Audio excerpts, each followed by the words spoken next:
And we are back live here on the Sota Pod YouTube channel. That may be the first of a couple of slips here. I even said the old company last night on my personal channel when I was streaming another sport. We won't get into that. Anyways, we're going to dive into the Pacific Division here, and you can see how our rankings all played out.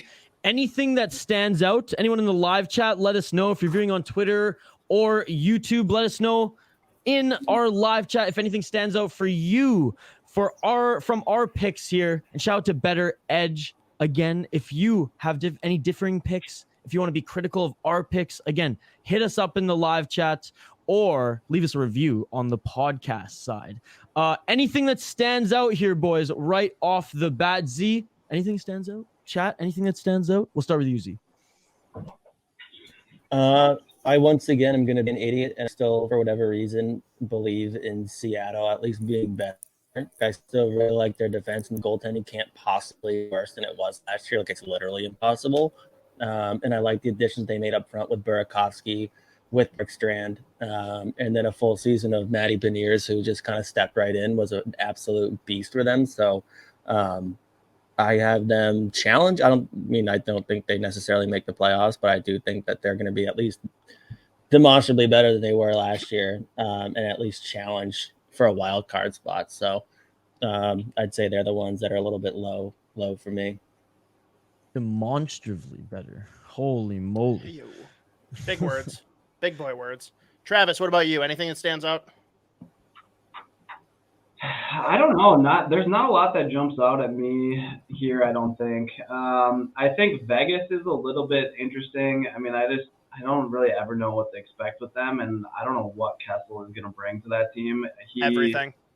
To me, like, there's a chance he's like a real difference maker there, and that might put them in a different place than I think they are. But I mean, that's kind of got to come to fruition. Otherwise, I think they're, about their 4 or 5 spot probably.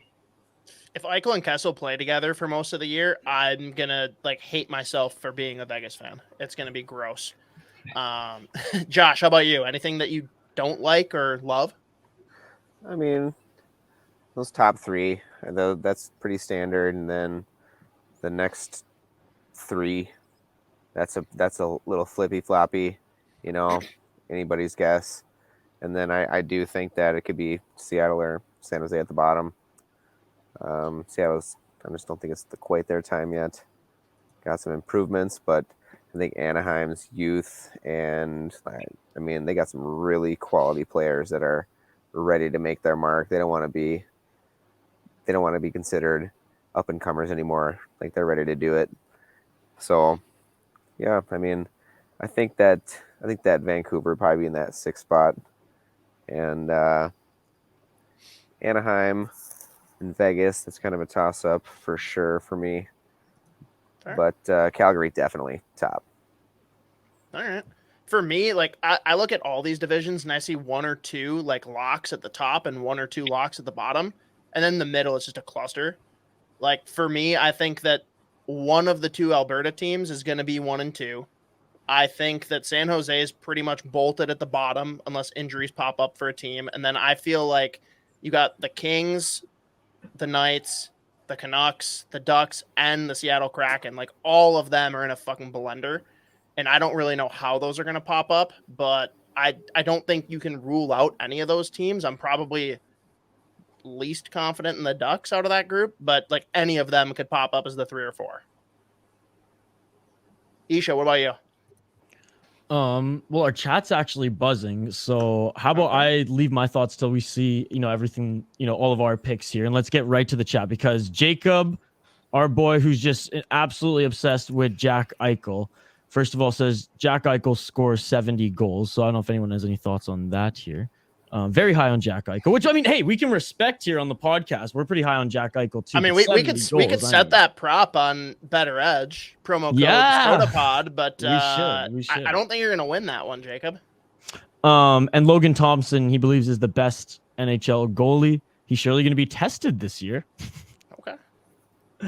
Shallow, keep the comments coming, folks. This is awesome. Tegrity Farms, giving us his rundown. Flames, he has a number 1 to the Kings.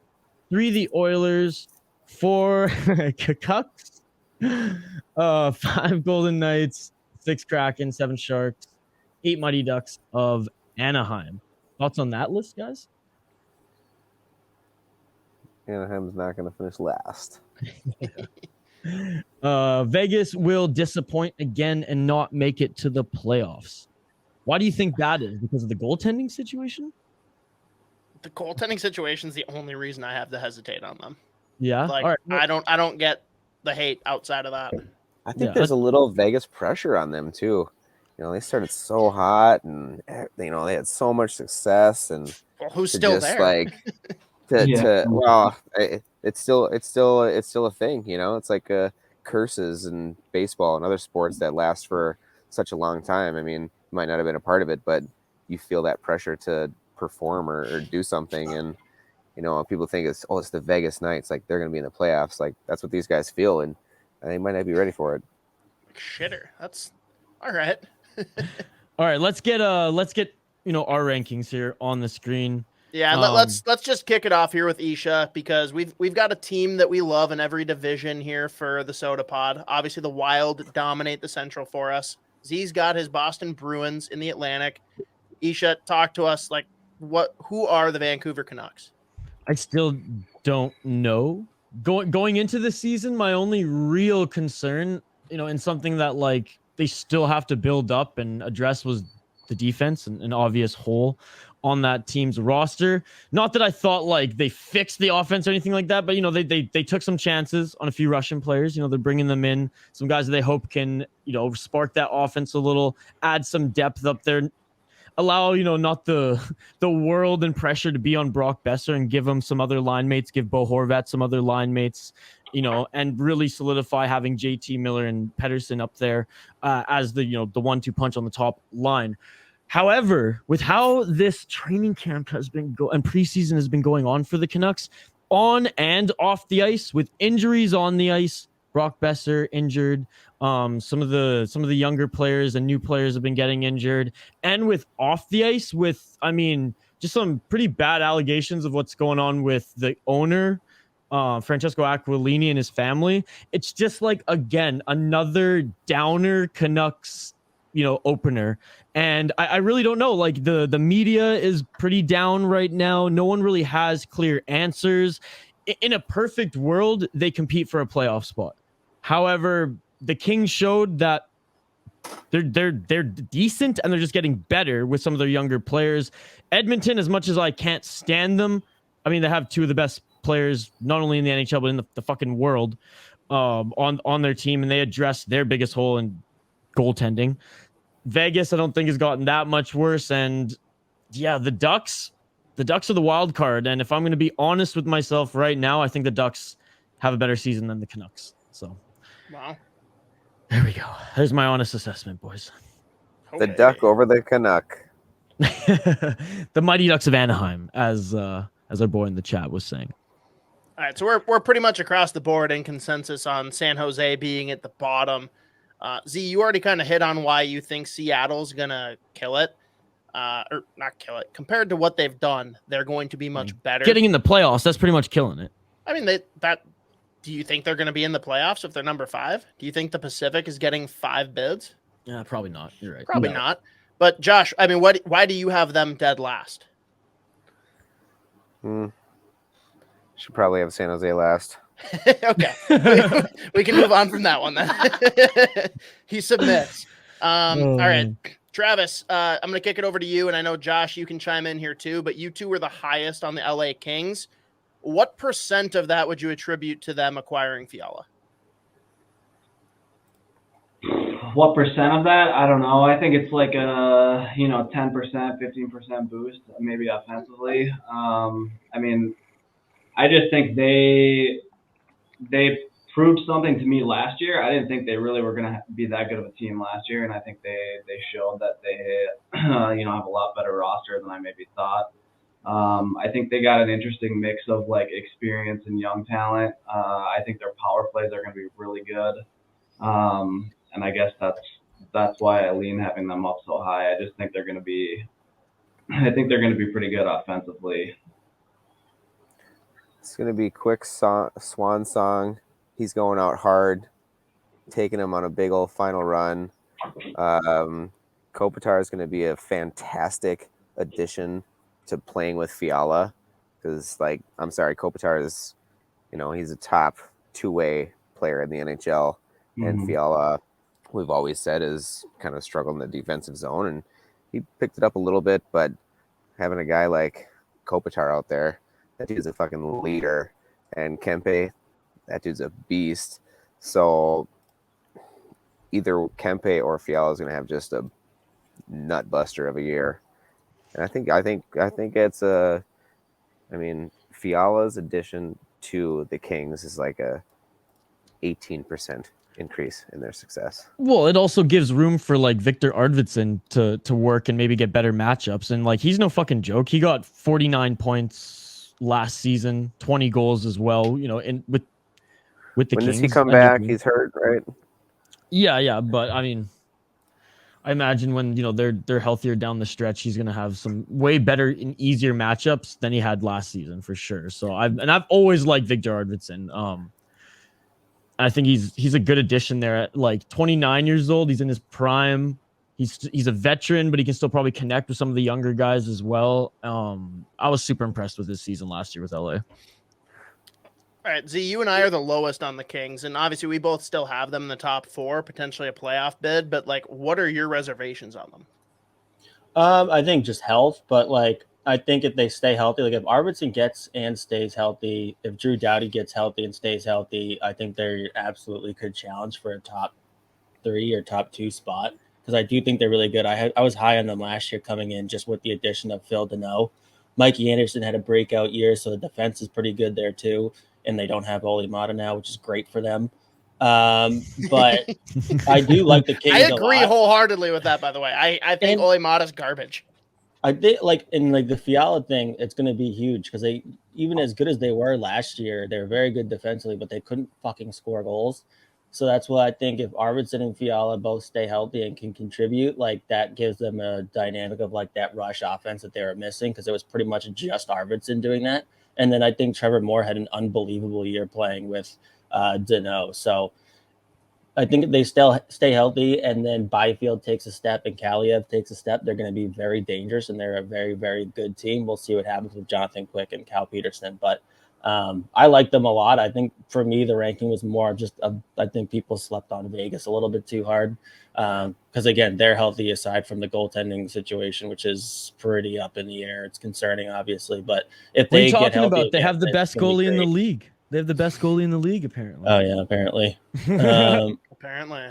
I like Logan Thompson, though. Like, he was really good for them when he had to step in last year. I mean, he almost single-handedly carried them to a playoff spot. Like, that game against Dallas, that was like the deciding game. He was a fucking animal. So I do like him a lot. I just don't know if he can be a number 1 all season long. But I like the Kings a lot. But for me, again, it was more just being a little bit more of a believer in a healthy Vegas than anything else. So I could see them challenging for a top 3 spot in that division still.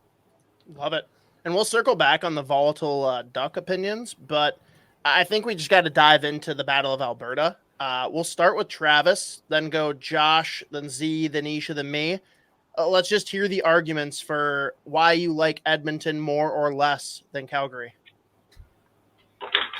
Gosh, I mean, to me, you're like flipping a coin here. I don't know if I have a super strong opinion. I just like the nucleus in Edmonton, I think, as opposed to Calgary, which added some nice pieces. And by the end of the year, there's a really good chance they're going to be firing at a better clip than the Oilers are. But I think out the gate here for a while, they might have trouble figuring out where everybody's playing. I don't know if there's for sure a natural fit for everybody on those like top 6 or maybe even 9 in terms of what their lineup is going to look like. I think you could mix and match a lot of those guys maybe. All right, so Travis is very neutral. Josh, do you have a stronger opinion? I think Calgary, it's kind of weird. They lose Kachuk, they lose Gaudreau, but they kind of like shifted any sort of negative team energy that they would have had. Kachuk, I feel like I've heard he's a tough guy to play with, maybe, or be on a team. I don't know. Guy demands a lot. He's a Kachuk. I mean, he's a lot tougher to play that dude's a against. fucking badass. And maybe he just feels the same way, and I don't know. He just didn't like it there. So I think having him out and Goudreau out, and it's a bummer. But I mean, I really think Huberdeau is a fucking beast. That dude's a good hockey player, and I don't know. I just think that they're just gonna retain that success that they had at the end of the season and just beat up other team. All right. Z, no neutrality here. Why is Edmonton a better team than Calgary?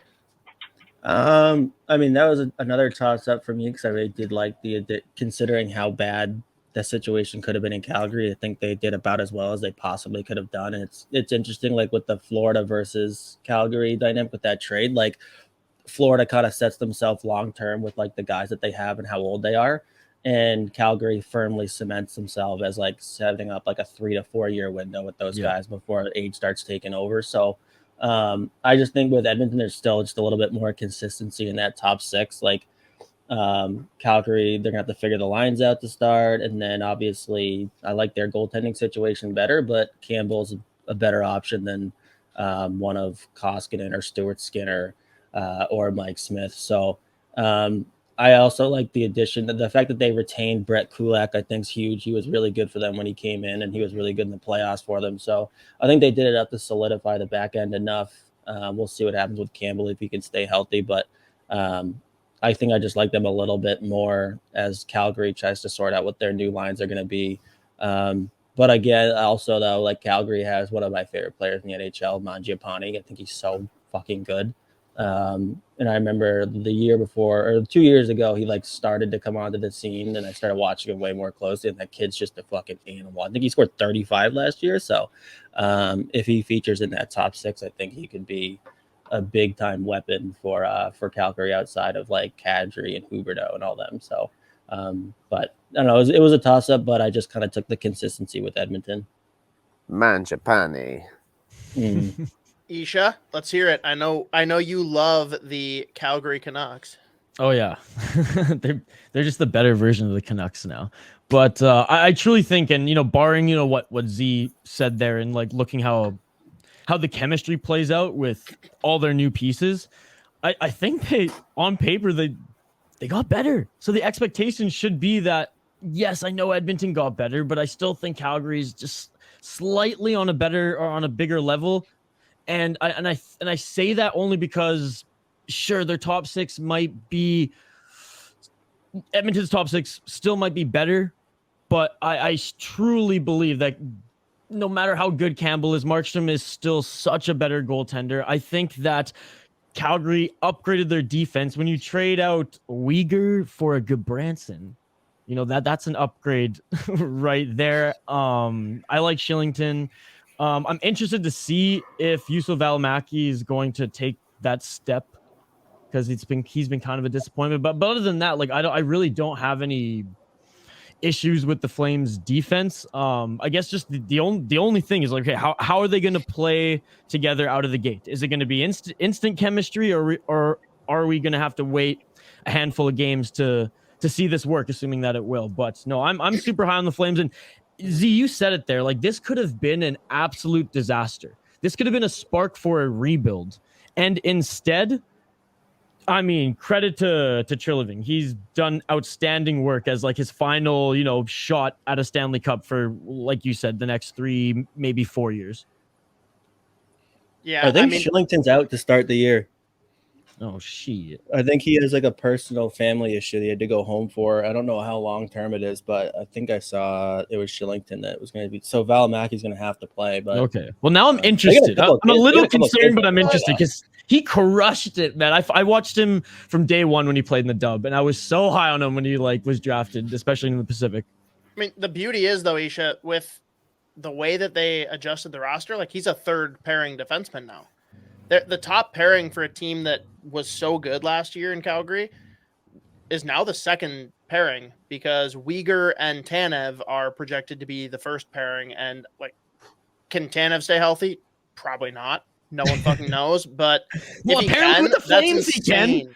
Apparently with the That's Flames he can. Well, not come playoff time, but no, I really like a lot of what Calgary did. Like, I actually think they got better, and I was super high on them last year. Like, you basically replace Goudreau with Huberdeau.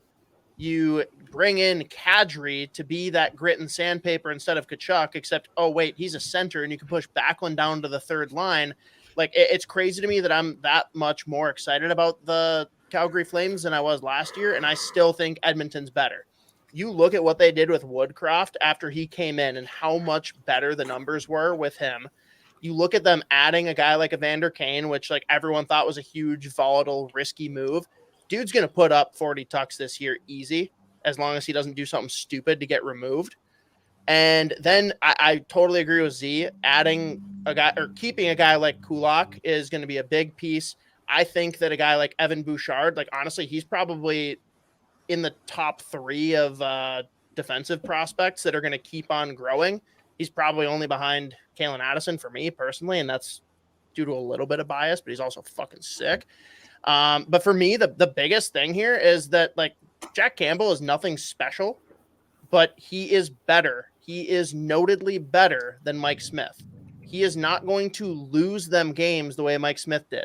And the best version of Mike Smith, there were a couple of games that he might have won for him, but you can look at Jack Campbell, who's somehow going into a volatile market like the Edmonton Oilers, and he is less stressed out than his previous job because Toronto is the scariest market to play in.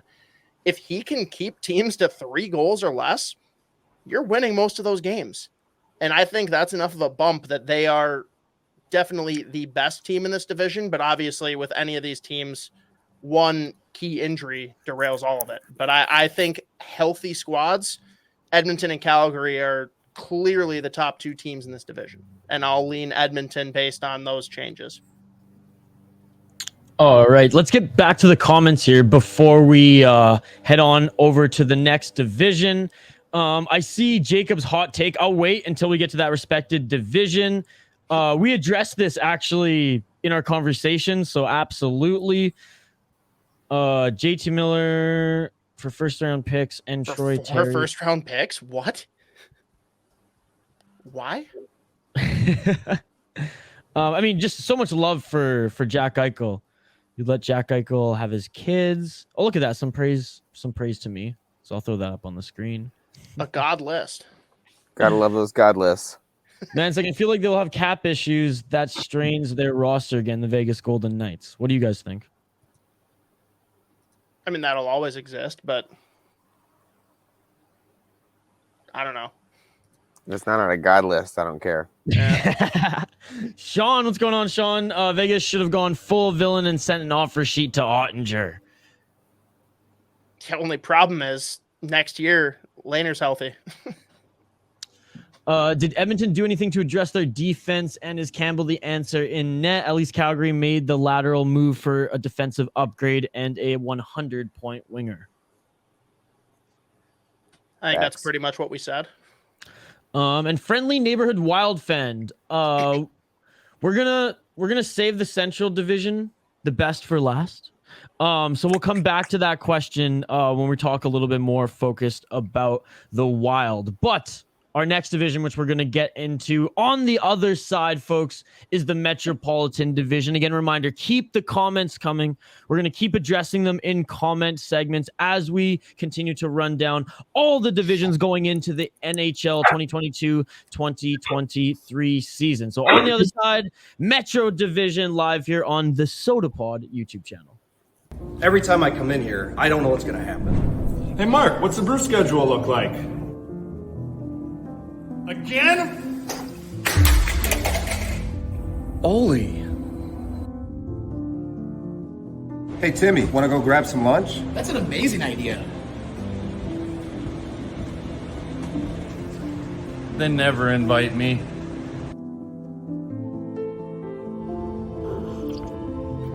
A bowl? But the flavor.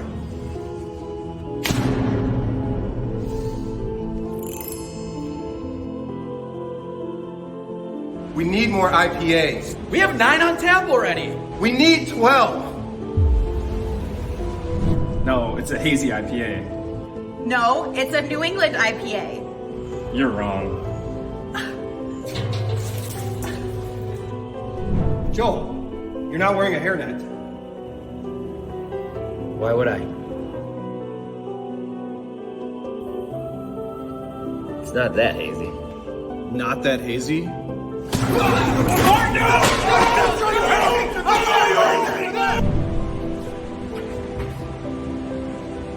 I love you.